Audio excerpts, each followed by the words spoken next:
With our complete set review finished, I now have my top 10 cards from Rise of the Floodborn. Before you go any further, comment below your top 10 and we'll see how many cards we agree on. I'll love looking back in a few months to see what I missed and if anyone here knew the sauce. My number 10 is Arthur, Wizard's Apprentice. He's my only build-around engine character to make the list.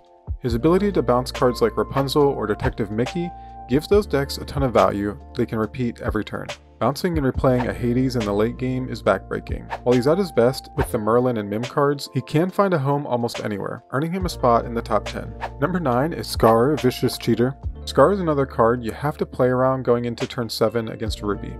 Before, you wanted to pressure the opponent enough to make them want to use Be Prepared without losing your board to a Maui or Dragonfire. This meant leaving around 3 threats out and holding back the rest to follow up after the Ruby player uses Be Prepared. Scar can usually eat those 2 to 3 threats, changing the way we have to think when our Ruby opponent has access to 7 ink. He's also great in Ruby decks outside of control that wanted to play Be Prepared to clear wide boards, but wanted to stick threats of their own too. Cogsworth is 8th for his place in helping Sapphire decks counter cards like Big Tink and Grab Your Sword. Ward really pushes Cogsworth up here, letting him just sit on the board and generate value from his effect. It's also nice against control to have a threat they can't banish with Maleficent or exert with Elsa.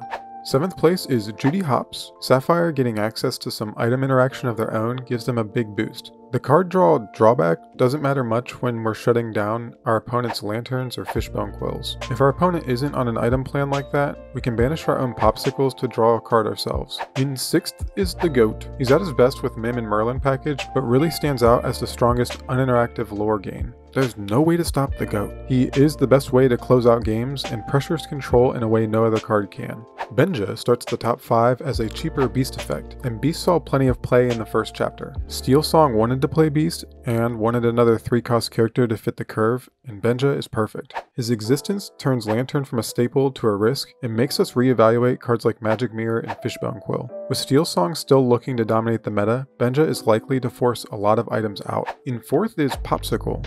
1 ink cards that draw are always good, and the ability to heal for 2 is a great additional effect. It's like a mini Rapunzel effect on a 1-cost item. Sure, this does a lot for the Tamatoa item decks, but paired with Judy, we have a card draw engine in a color that severely lacked card draw. I'm running both of these in every Sapphire deck moving forward. Fox gets a very close 3rd. Bouncing to play is supposed to be a drawback, but every Amethyst deck will happily adjust their curve a bit for an inkable 4-3 with Rush.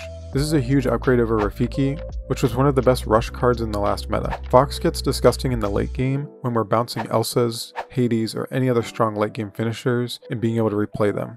My runner-up to the best card in Rise is Zero to Hero. Ink acceleration is extremely good, as we've seen with Lantern in the first chapter. With Benja making items a liability, the space opens up, and with a little adjustment to the curve, Zero to Hero offers a burst of acceleration to the best deck of the last meta. I can't overhype how powerful acceleration is in this game, especially when paired with a whole new world. When you've built your deck to consistently play a character for the first few turns, a sung hero is generating enough ink to play Surfer on 4 or shifting Cinderella turn 3. When your game plan is already built around Rockstar Stitch, a flooded board suddenly generates enough ink to play anything. Zero to Hero is insane, but still isn't the best card from Rise. My first place best card in Rise of the Floodborn is Cinderella. Again, acceleration breaks the rules of the game, and the ink advantage this 1-cost character can generate is absolutely insane. Singing Friends on the Other Side or Let the Storm Rage On turn 2, then following that up with a Simba to safely sing again next turn is without a doubt the strongest thing you can open the game with.